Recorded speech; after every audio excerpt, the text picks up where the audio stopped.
Thank you so much for joining me, Rachel. So Rachel is from the Integrated Midwife. She is also the human that will hopefully catch my baby, fly out like Flinny did.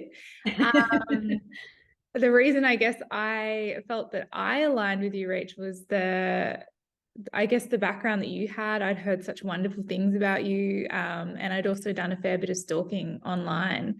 Oh, But I'll let you introduce yourself. Tell me a bit about who you are and what you do. so I am Rachel DeRay, as you know, otherwise known as the Integrated Midwife.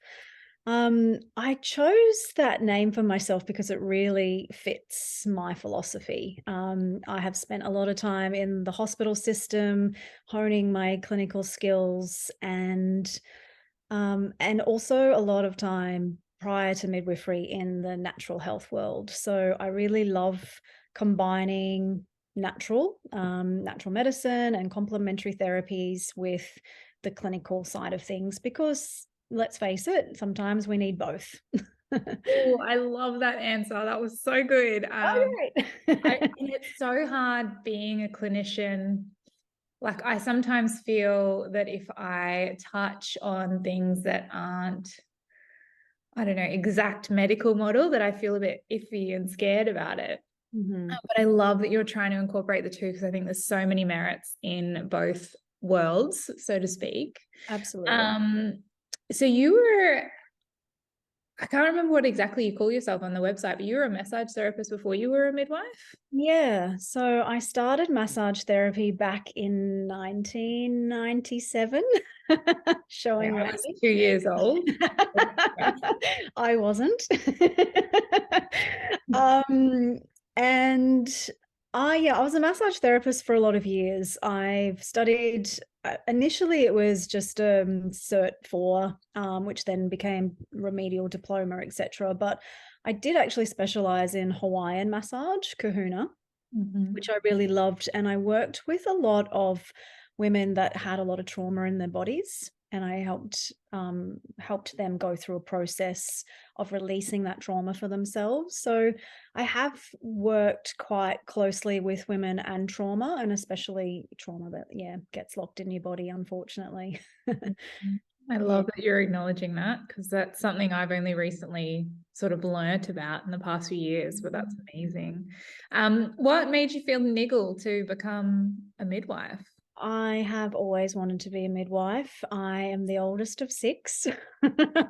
So I was always just giving bottles and waking up to babies and changing nappies and things like that all my life. And I had always traveled, and I've lived all over the world, and so I didn't really settle down my traveling and exploration of life until I thought that I needed to. So at the age of 30, I decided that I was just going to settle in Brisbane and study midwifery.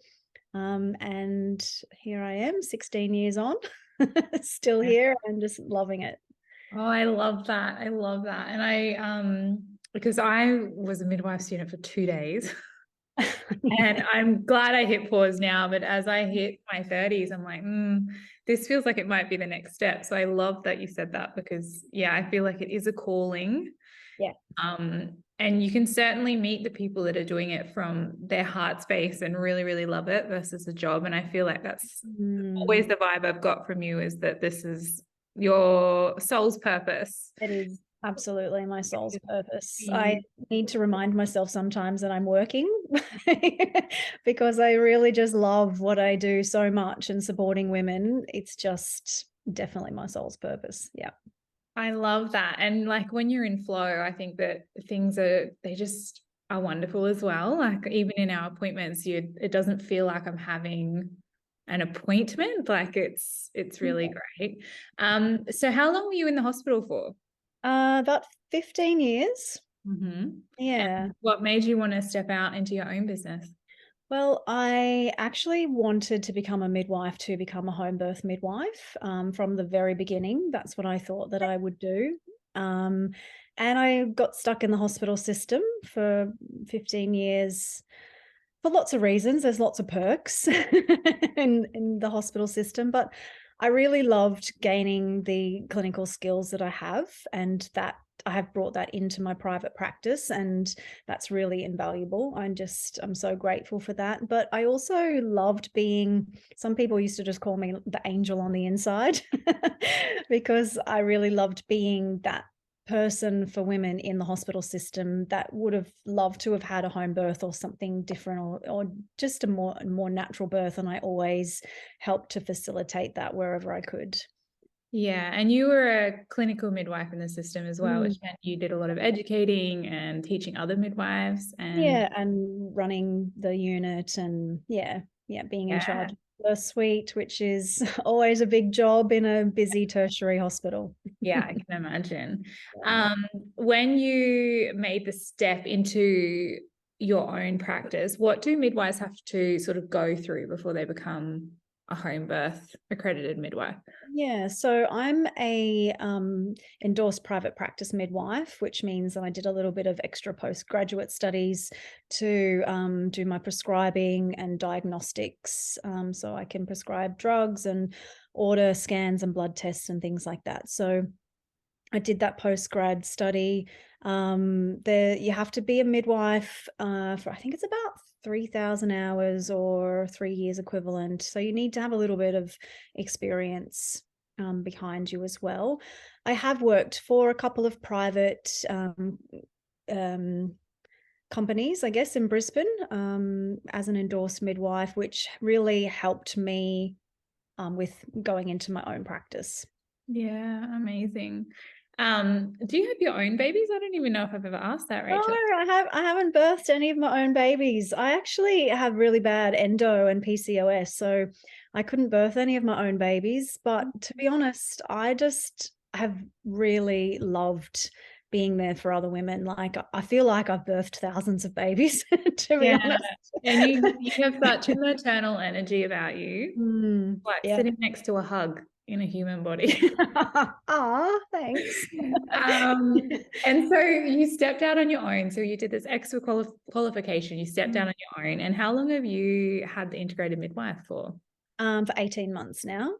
Oh, is So it yeah, growing? it's growing, and I guess this is my baby, right? Absolutely. So I'm always looking to grow my business, and mainly just to help women and families birth how they choose, and supporting that in them. Yeah. So good. And I guess not to go too nitty-gritty, but how many women do you take on at a time in terms of like, I know when I came to see you, you were already somewhat booked for November, and that was a while ago. Do you take a limit so that you can actually facilitate the birth? Absolutely. So I take on a maximum of 4 women a month, and I find that's a good sweet spot. And sometimes I'm not fully booked, and other times I have to negotiate a fifth woman, just depending on what time of the month she's actually due, because some will obviously go a little bit earlier into the previous month and others will go a little bit later. So yeah, I usually just negotiate that. Yeah, and like you never know when a baby's truly going to come. Never know. Sorry, you go. One of the things you said was that, that you've got up to 42 weeks, I think, and that's either way of your due date. You could go 2 weeks early, 2 weeks after, and still be considered due. So that must be hard to negotiate scheduling wise. Yeah, it can be a bit tricky, being on call for 5 weeks. But it's just part of my lifestyle now, and I'm really just there to help support women, and I just love it.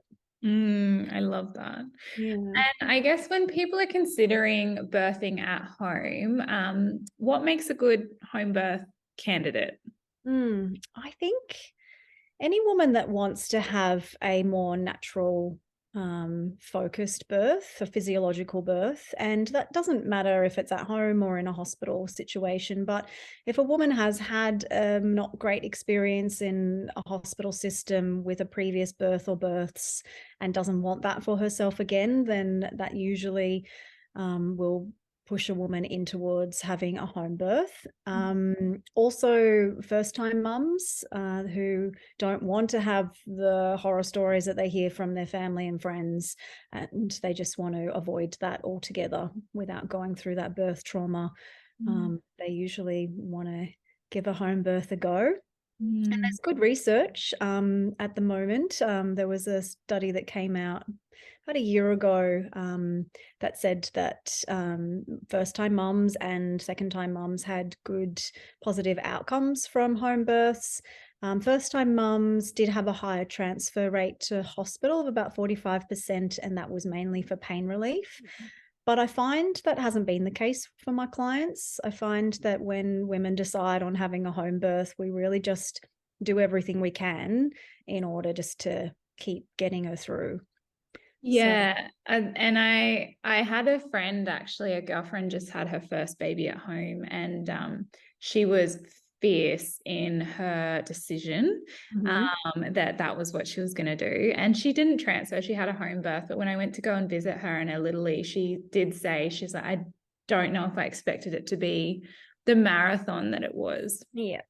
Because it is the first, especially your first baby, it is a marathon. And I know personally I birthed with private midwives in the hospital. And that felt like a really good decision at the time.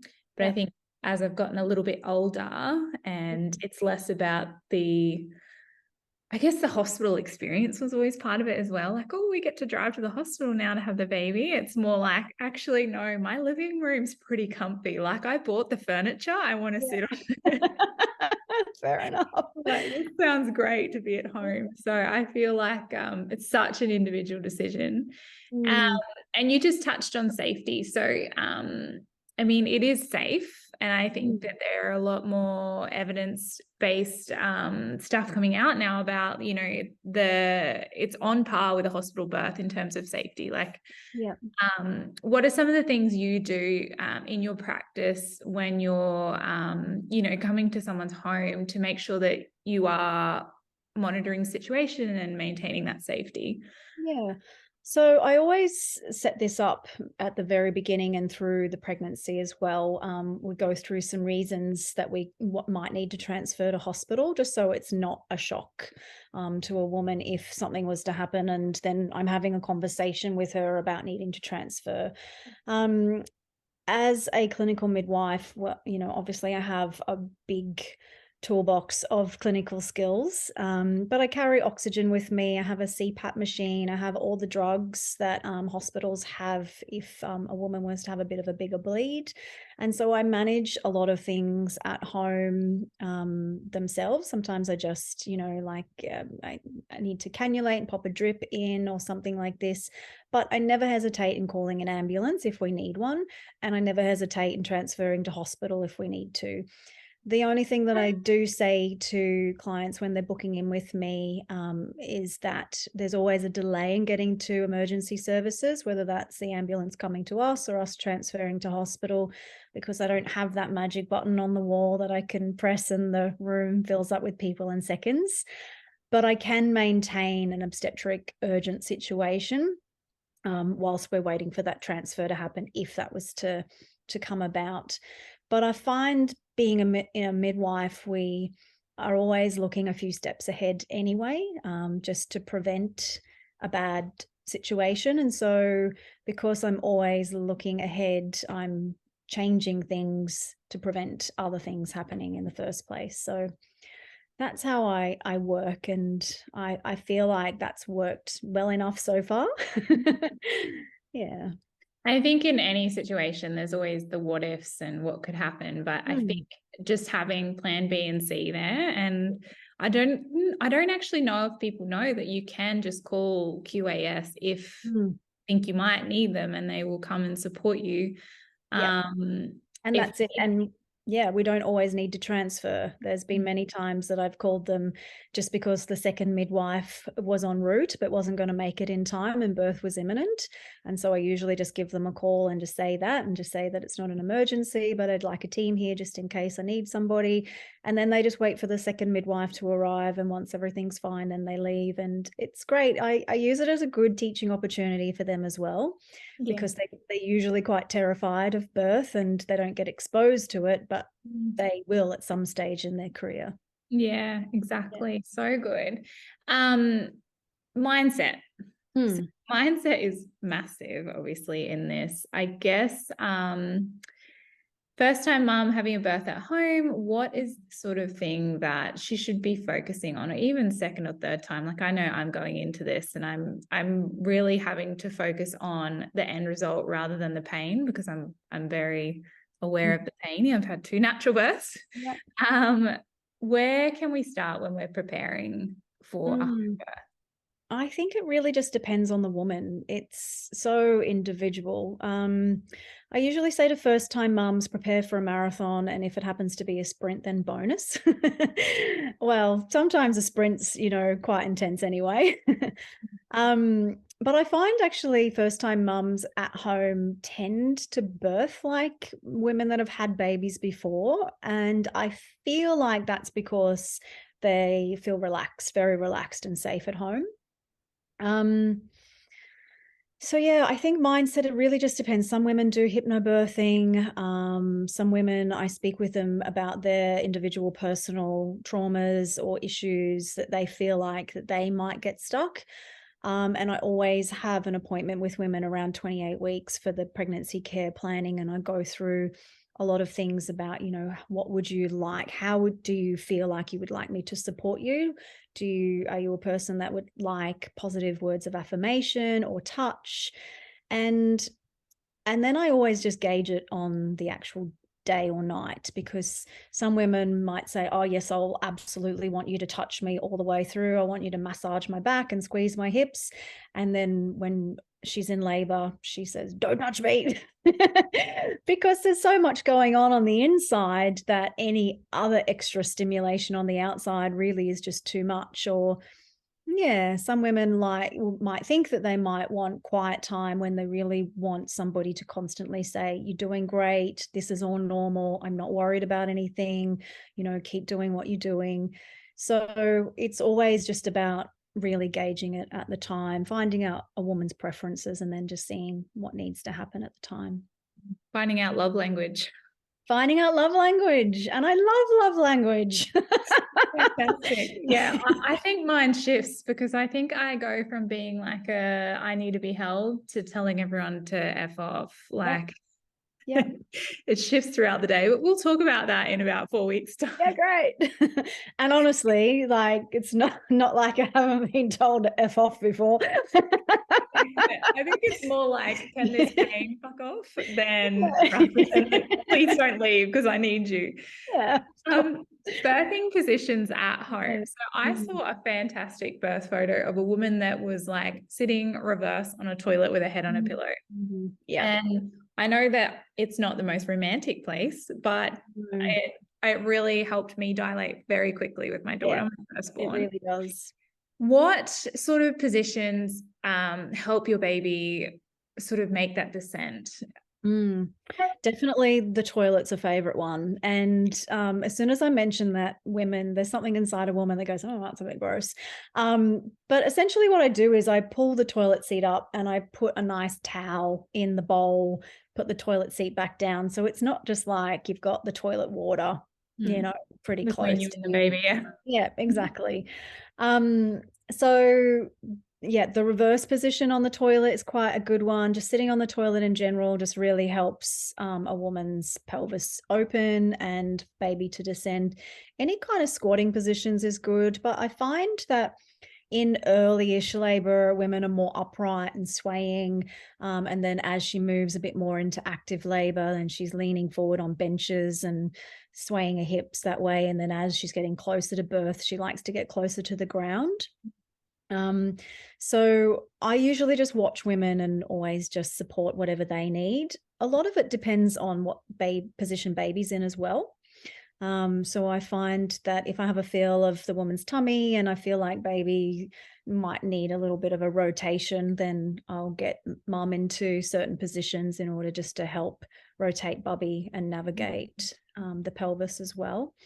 So We always try every position because we have lots of time, and some work better than others, and some work in that moment and then stop working, and then we revisit them a few hours later.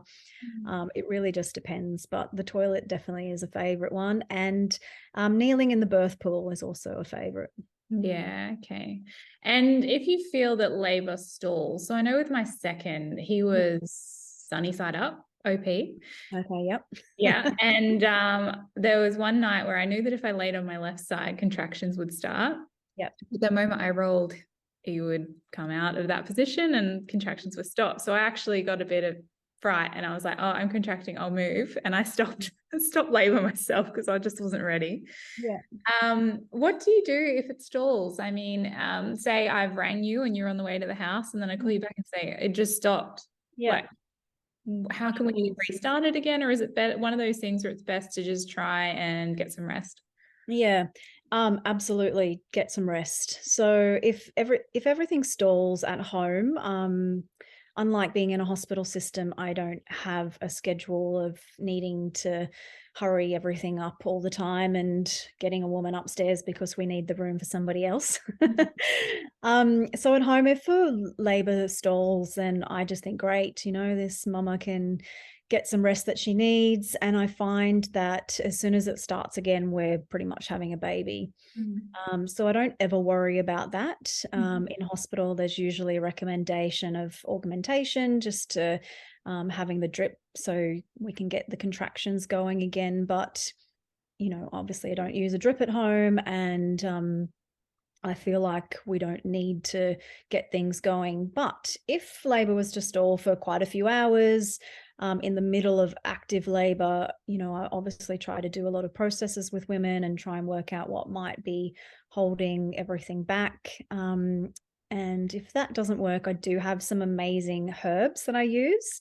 It's the Birth Boost tincture from Blissful Herbs.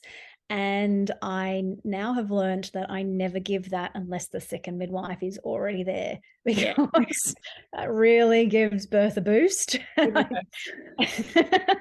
Yeah. So now I'll.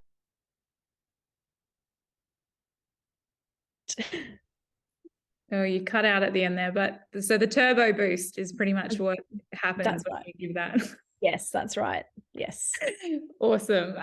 Now, one of the things I've been chatting with Ben, my husband, about is what he can do at home. And I watched a really great video recently about, I've got this, I've got the baby. This is what I can do is bring this baby, to planet Earth. That's my job.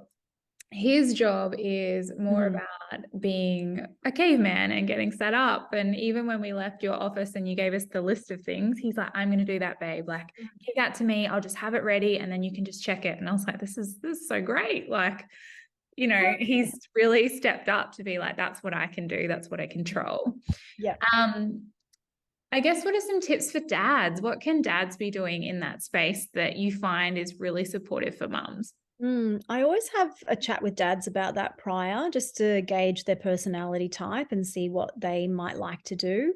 I would say a lot of men feel very unsure about what they can do in that environment.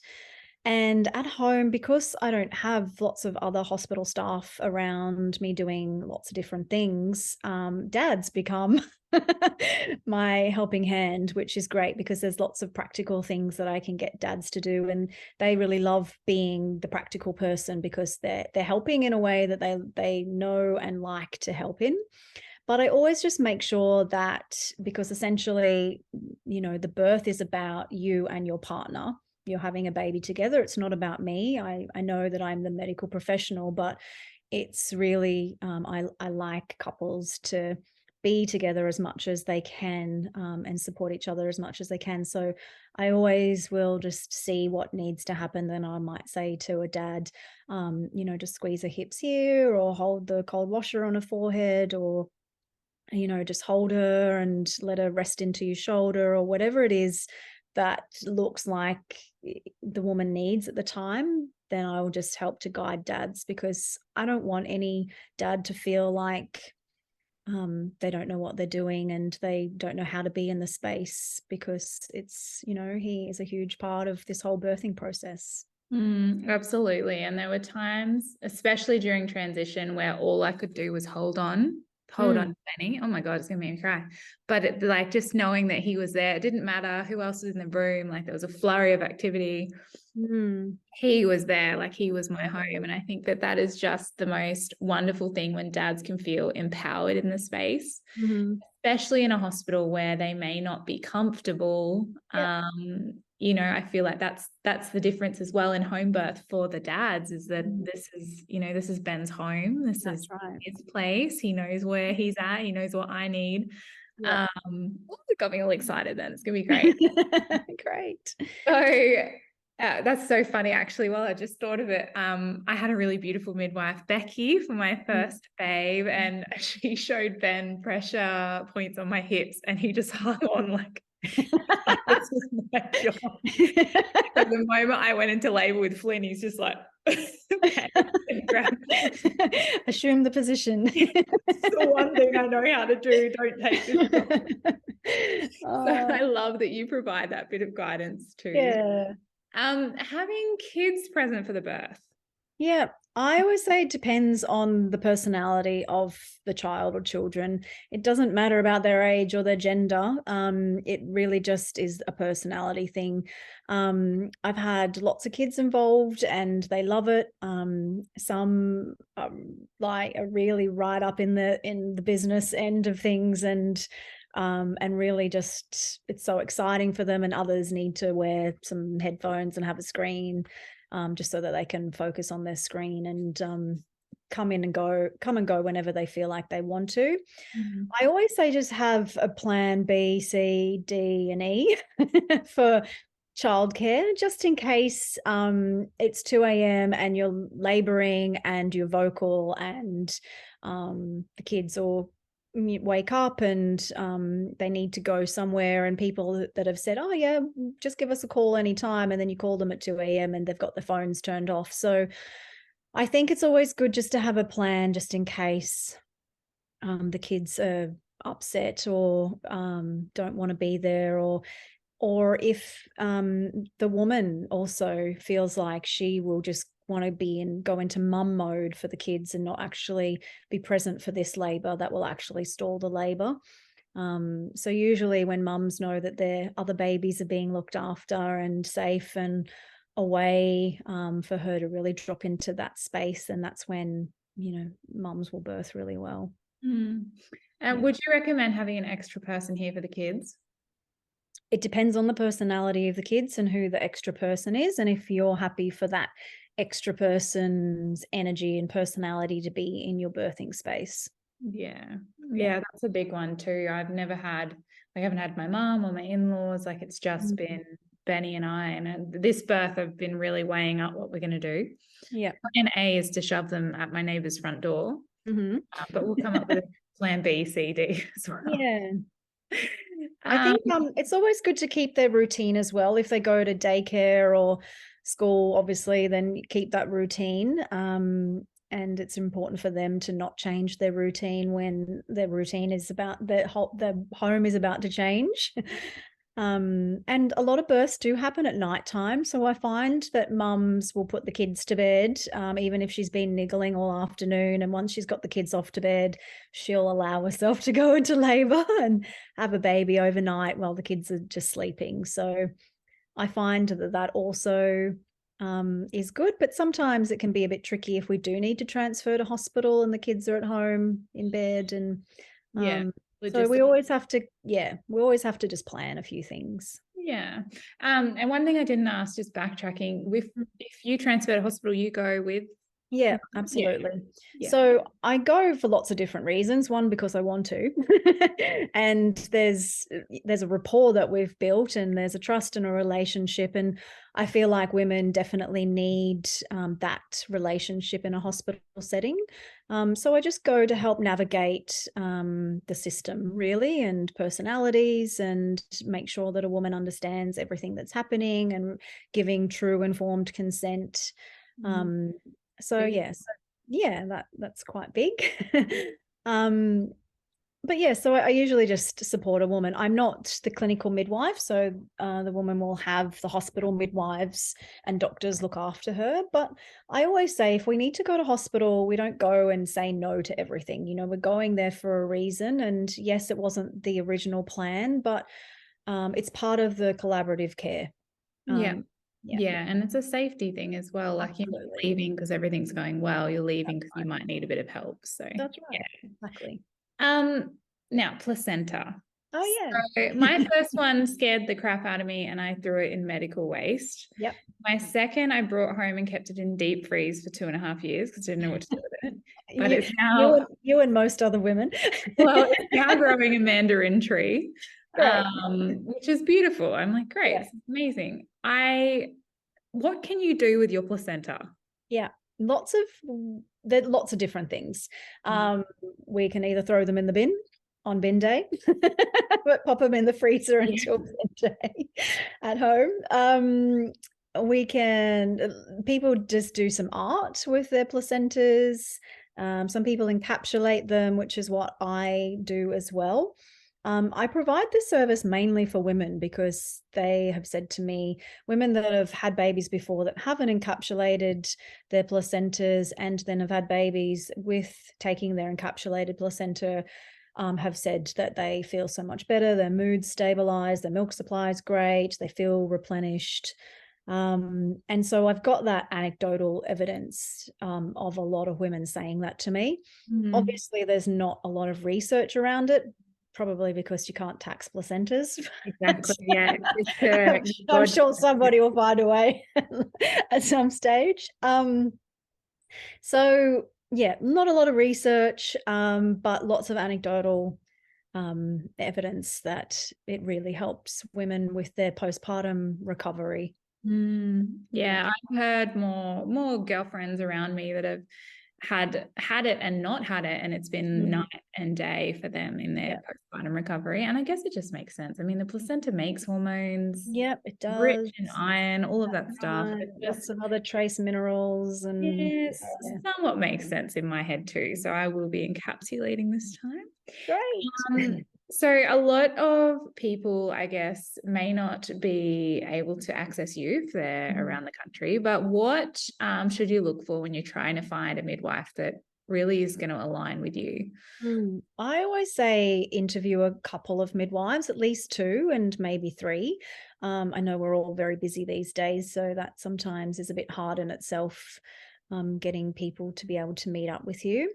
But essentially, just somebody that feels like the right fit. We can all look great on paper, but it's really just a personal feeling. And that could be a midwife that is a little bit older who feels a bit more like a mother figure, and that might be important to a woman, or a midwife that's a bit younger, that's on this like a similar page with similar beliefs as a woman. So I think it's really just about the feeling and just seeing who feels best. I tend to say, even if your first midwife that you meet is absolutely amazing, maybe just meet up with another one just to get that comparison, just so you know in your heart of hearts that you've really chosen the right midwife for you.